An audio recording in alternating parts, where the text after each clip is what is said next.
Ok? Muito bom dia a todos vocês, alunos aí do sexto ano.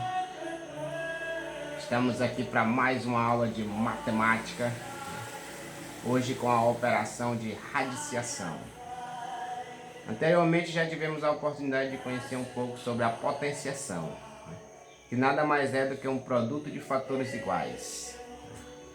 A radiciação é a operação inversa à potenciação, que na hora da resolução nós vamos ver essa comprovação, ok?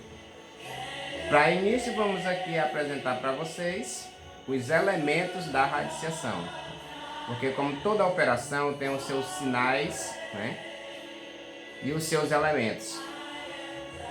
E o sinal da operação radiciação é o que nós chamamos de radical, que é esse sinalzinho bem aqui que eu vou apontar para todos nós, ó. Esse símbolozinho aqui, toda vez que vocês verem esse sinalzinho aqui, ó, esse sinalzinho aqui indica que a operação matemática é a radiciação, ok? Então esse sinalzinho bem aqui é o sinal da radiciação. E o nome dele é o que nós chamamos de radical. Radical. Então o sinal da radiciação é o radical. Esse rapazinho bem aqui, do lado aqui, radical. Quem fica dentro do radical, no caso aqui o número 4, dentro, ó, dentro do radical, vou até colocar aqui o número 4, é o radicando, ó. Radicando. Então, o número 4 que está aqui dentro do radical é o chamado radicando. E esse número 2, bem aqui, esse aqui, ó, que está no radical, é o que nós chamamos de índice. Índice. Índice. E esse aqui, que é o resultado da radiciação, vou até colocar o nome dele aqui do ladinho, é o que nós chamamos de raiz. Raiz é o resultado da radiciação, ok? Então, lembrando, a radiciação tem como sinal esse sinalzinho aqui, ó. É como se fosse sinal de mais, de menos, de multiplicar, de dividir, ok? Então, a radiciação, o seu sinal é esse aqui, que nós chamamos de radical. Quem está dentro do radical é o radicando. Esse númerozinho bem aqui que fica fora do radical, acima dele, é o índice. E o resultado da radiciação é a raiz. Ok? Quando o índice é 2, eu leio raiz quadrada. Então aqui a gente lê dessa forma: raiz quadrada de 4. Raiz quadrada de 4, que é igual a 2. Já tem um outro exemplo aqui prontinho também, só para a gente identificar os elementos. Radical, e sublinhando para a gente aqui, radical. O radicando, ele está dentro do radical, radicando. E o índice, que também é 2. E o resultado aqui é a raiz desta radiciação aqui. Como se lê? Raiz quadrada de 16. Raiz quadrada porque o índice é 2. Se eu tivesse desta forma aqui, eu iria ler raiz quadrada de 25. Raiz quadrada de 25. Mas lembrando que a radiciação não é só raiz quadrada.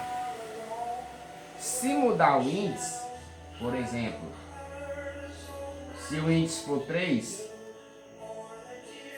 eu já não vou mais ler raiz quadrada. Se o índice é 3, eu vou ler raiz cúbica. Raiz cúbica de 8. Mais um exemplo aqui. Raiz cúbica de 27. Raiz cúbica de 27. Professor, e se for 4, 5? Simples. Se o índice for 4, eu vou ler raiz quarta. Raiz quarta. Raiz quarta de 16. Ou a quarta raiz de 16. Se porventura o índice for 5, aí eu leio raiz quinta. Raiz quinta de 32 ou a quinta raiz de 32. Ok? Raiz quinta de 32 ou a quinta raiz de 32. Okay? É super importante a gente saber como ler uma radiciação. Okay? E a leitura depende do índice. Se o índice é 2, eu leio raiz quadrada. Se for 3, eu leio raiz cúbica. 4, raiz quarta. 5, raiz quinta. Se o índice for 6, raiz sexta. Raiz sétima. Raiz oitava. Raiz nona. Raiz décima. E assim sucessivamente. Vocês podem comprovar isso no YouTube, né? Assistindo um vídeo sobre radiciação. Tudo vai estar lá pra gente reforçar a ideia, ok? Então, só lembrando, a radiciação se caracteriza pelo sinal chamado radical. Toda vez que tiver esse sinalzinho aqui, é radiciação. Radical, o nome dele. Quem está dentro do radical, radicando. Quem está fora aqui em cima do radical é o índice. E o resultado da radiciação é o que nós chamamos de raiz. Não podemos esquecer desse detalhe aí. Outra informação que a gente deve lembrar também sobre a radiciação, né? Em específico a famosa raiz quadrada, que tanto se fala na sala de aula, que nós vamos ouvir bastante ao retornar, se Deus quiser, em breve. Se eu tenho a raiz quadrada de 16, ela pode ser escrita desta forma. Quando se trata de raiz quadrada, quando o índice é 2, ela pode vir sem o índice visível. Então, toda vez que você tiver um radical que o índice não aparece, mas ele está aqui, ó. E toda vez que ele não aparecer, já tenho certeza absoluta que é um 2. Toda vez que o índice não aparecer, ele é o 2. Que a gente lê raiz quadrada, ok? Então, se alguém pedir para você ler uma radiciação como essa aqui, aí você já sabe que se o índice não está visível, então é 2. Se é 2, eu leio raiz quadrada de 81. Raiz quadrada de 81. Já as demais raízes, não. As demais tem que aparecer, ok? As demais raízes é obrigado a aparecer. Raiz cúbica, raiz quarta, raiz quinta, raiz sexta. Mas a raiz quadrada não, ela tem esse caso especial. O índice pode ou não aparecer, mas continua sendo raiz quadrada, ok? Então, sobre a apresentação da radiciação, é isso. Em breve, vamos trabalhar com a resolução da radiciação, ok? Um abraço a todos.